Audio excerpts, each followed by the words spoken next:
What are we discussing today? We're going to talk about a topic just like you. Are we talking about Asian females? Nope. Soccer mom? Nope.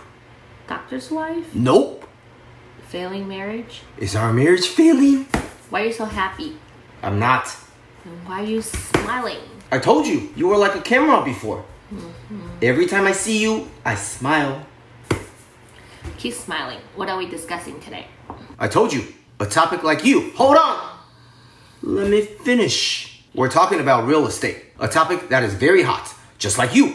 And I think I have said this in the past, so it's your fault for not knowing. I'm sorry. You're never at fault. Are we discussing anything specific about real estate today?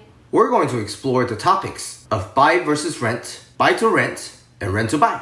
And in the end, we're going to reveal a plan of ours that hopefully can serve as a guide for folks who would like to consider investing in real estate. All right, let's go.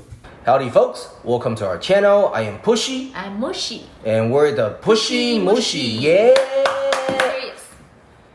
So, Be Serious is actually a gram-positive bacillus that has the potential to cause food poisoning. Seriously. We will do our best to combine facts with humor, but if we do make mistakes, please let us know and we will do our best to correct. Please like or dislike, hopefully not dislike, subscribe, comment, share, and press that bell icon. Great. Why do you have a noodle too? Because boss here has approved the budget to purchase another noodle, so she can have a noodle during all future real estate episodes, in case she feels she is unfairly noodled. Great idea. Before we dive into buy versus rent, let's have our content expert Mushy tell us if she personally favors buy versus rent. Pushy and I have been buying, but I would like to clarify. Yes, I do noodle Pushy a lot. I do make money, but in this house for a variety of reasons, good and bad, Pushy is the one who makes final monetary decisions, as stated in our previous clip. So, to say Pushy and I have been buying, it is honestly because he believes in buying over renting. And yes, I do agree with him. Thanks for the clarification, boss. I do want to say, what I or we believe in does not necessarily work every time. For me, when it comes to real estate, for me, if I have to live somewhere for a while, and if I have enough monetary power, I buy. But buying a house is not just a subjective decision.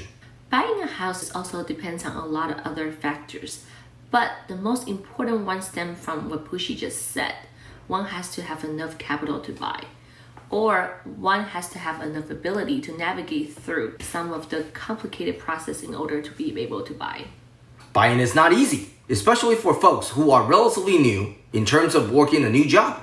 Aside from all the paperwork and policies one has to go through prior to getting a pre-approval letter from the bank, coming up with what down payment is often the most difficult task for most folks purchasing their very first home.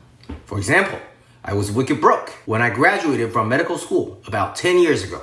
At the time, due to many reasons, I really wanted to buy a house for Mushy, and so I explored around and found out about physician loans, which required zero down payment, and in my opinion was extremely valuable for resident physicians. After this initial house, every time Pushy moved to a different city, he would work his tail off to purchase another house.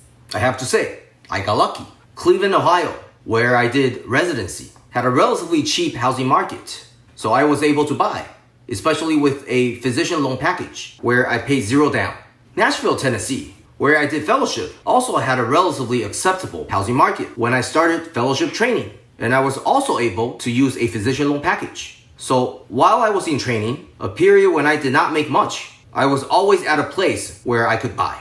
After training, Pushy took on a position in Boston, Massachusetts, a city with much more expensive real estate market.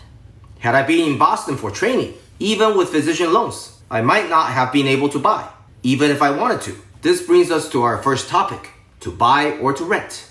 This depends on a few things. Number one, your personal belief. Do you generally believe in buying or renting? Number two, what are you trying to get out of this real estate property while you stay there? Are you looking for investment growth potential or convenience, or perhaps a combination of the two? Number three, your monetary power, which should not only take your income and cost of living into account, but also current real estate market, including interest rate. In general, I believe one should be able to save a portion of his or her income every month. The size of that portion is determined by you.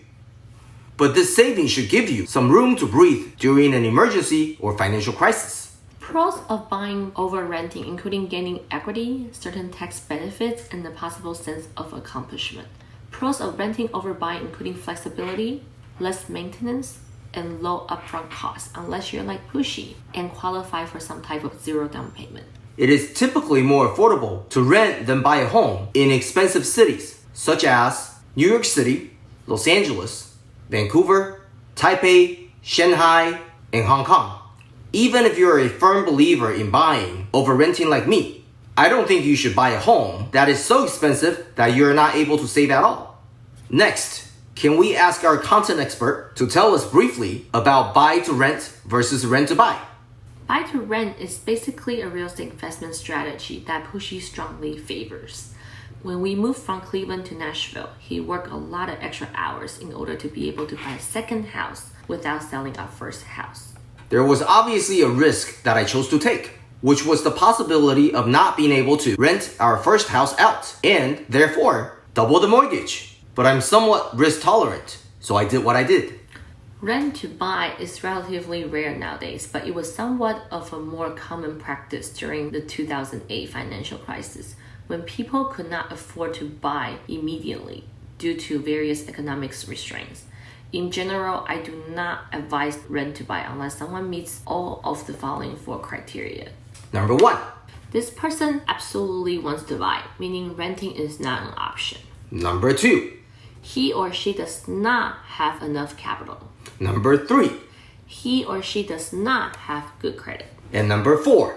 He or she is able to pay the monthly rent in a reasonable fashion. Meaning still with some savings and a reasonable living standard that is somewhat subjective at times. Alright, we have covered a lot of materials that we hope to be useful for most of you, if not all of you. Some of the contents from this episode came from some of your previous questions, so we want to say a special thank you to all of your input and feedback. Didn't you mention in the beginning you were going to reveal some type of plan of ours to hopefully serve as a guide for folks who are interested in real estate investment? Yes, thank you for reminding me, my dear. So, I have made a proposal and boss here has preliminarily approved. Yep. If you have been watching our videos, you know we love the smoky. Love it. Love it. Love it. Love it. Love it. Love it. Love it. We're in the beginning stages of brainstorming to go about buying a cabin in the Smoky and renting it out as an investment property. We took many factors into consideration before making this preliminary decision. There is a lot of steps associated with this whole process, and I acknowledge there is a risk of our end result not being profitable at all. If not profitable, I will noodle Pushy. There is also a possibility that this whole thing will fall apart and not go through. And if that's the case, I will also noodle Pushy. We will make a clip about every 4 weeks to update our progress, along with issues encountered and lessons learned. And if we successfully go through this process, we will also update our profit or loss about every 4 weeks or so. This way, folks can stay informed, and hopefully this helps people understand more about real estate investment. We're the Pushy Mushy. Thanks for watching. Yeah.